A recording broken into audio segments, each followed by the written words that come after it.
Assalamualaikum warahmatullahi wabarakatuh. Perkenalkan, nama saya Wilda Mariska Putri, NIM 21220072, dosen pembimbing Ibu Ayu Dekawati, SKEP NSMKEP, Keperawatan Gerontik, Profesioners, Institut Ilmu Kesehatan dan Teknologi Muhammadiyah Palembang.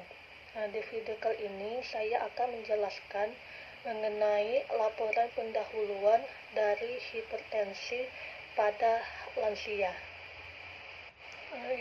Hipertensi adalah keadaan ketika seseorang mengalami peningkatan tekanan darah di atas normal atau tekanan sistolik lebih tinggi dari 140 mmHg dan diastoliknya di atas 90 mmHg.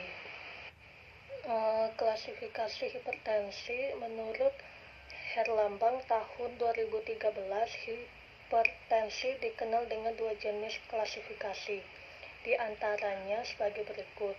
1.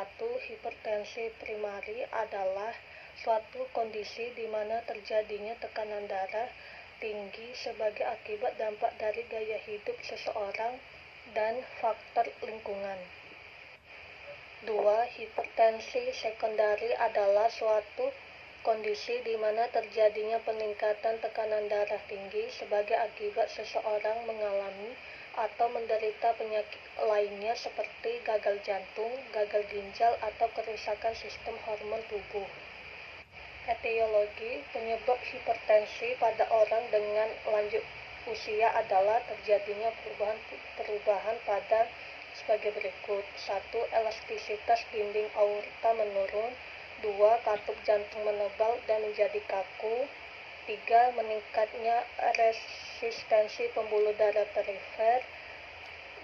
Selanjutnya, kehilangan elastisitas pembuluh darah.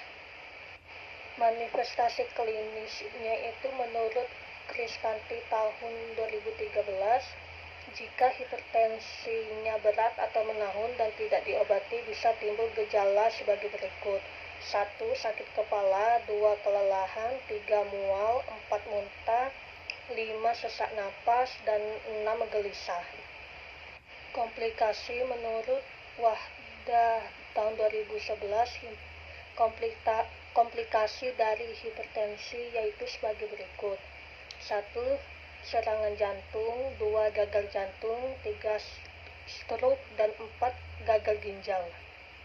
Patofisiologi mekanisme yang mengontrol konstriksi dan relaksasi pembuluh darah terletak di pusat vasomotor pada medula di otak. Dari pusat vasomotor ini bermula jarak saraf simpatis yang berlanjut ke bawah ke korda spinalis dan keluar dari kolumna medula spinalis, ganglia simpatis di toraks dan abdomen. Rangsangan pusat vasomotor dihantarkan dalam bentuk impuls yang bergerak ke bawah melalui sistem saraf simpatis ke ganglia simpatis. Pada saat bersamaan di mana sistem saraf simpatis merangsang pembuluh darah sebagai respon rangsang emosi, kelenjar adrenal juga terangsang, mengakibatkan tambahan aktivitas vasokonstriksi. Sebagai pertimbangan gerontologis di mana terjadi perubahan struktural dan fungsional pada sistem pembuluh perifer, bertanggung jawab pada perubahan tekanan darah yang terjadi pada usia lanjut.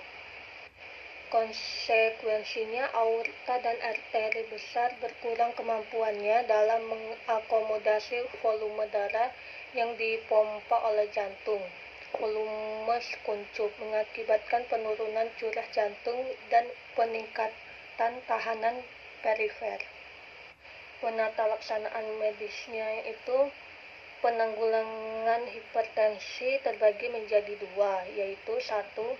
Penata laksanaan non-farmakologis yang terdiri dari A. Diet, B. Aktivitas. 2. Penata laksanaan farmakologis terdiri dari 1. Mempunyai efektivitas yang tinggi, 2. Mempunyai toksitas dan efek samping ringan, ketiga memungkinkan penggunaan obat secara oral. Pengkajian secara umum yaitu 1. Identitas pasien, 2. Riwayat atau adanya faktor resiko, 3. Aktivitas atau istirahat, 4.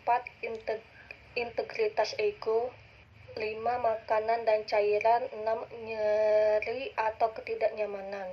Pengkajian per sistem, 1. Sirkulasi, 2. Eliminasi, 3. Neurosensori, 4. Pernapasan. Diagnosanya itu terdiri dari 1. Penurunan curah jantung berhubungan dengan peningkatan afterload, 2. Nyeri atau sakit kepala berhubungan dengan peningkatan tekanan vaskuler cerebral, 3. Gangguan pola tidur berhubungan dengan adanya nyeri kepala. Intervensi keperawatnya itu 1. Diagnosa keperawatan penurunan curah jantung berhubungan dengan peningkatan afterload. NOC-nya itu setelah dilakukan asuhan keperawatan selama 1 kali 24 jam diharapkan tidak terjadi penurunan curah jantung dengan kriteria hasil 1. Berpartisipasi dalam aktivitas yang menurunkan tekanan darah, 2. Mempertahankan tekanan darah dalam rentang yang dapat diterima, 3. Memperlihatkan irama dan frekuensi jantung stabil. NIC-nya itu 1. Pantau tekanan darah, ukur pada kedua tangan, gunakan manset dan teknik yang tepat. 2. Catat keberadaan kualitas denyutan sentral dan perifer, 3. Auskultasi tonus jantung dan bunyi napas, 4. Amati warna kulit kelembapannya, 5. Catat edema umum, 6. Berikan lingkungan yang tenang, nyaman, dan kurangi aktivitas. Demikianlah video tentang penjelasan laporan pendahuluan hipertensi pada lansia yang dapat saya sampaikan. Apabila ada salah kata, saya mohon maaf. Kepada Allah saya mohon ampun. Sekian dan terima kasih. Wassalamualaikum warahmatullahi wabarakatuh.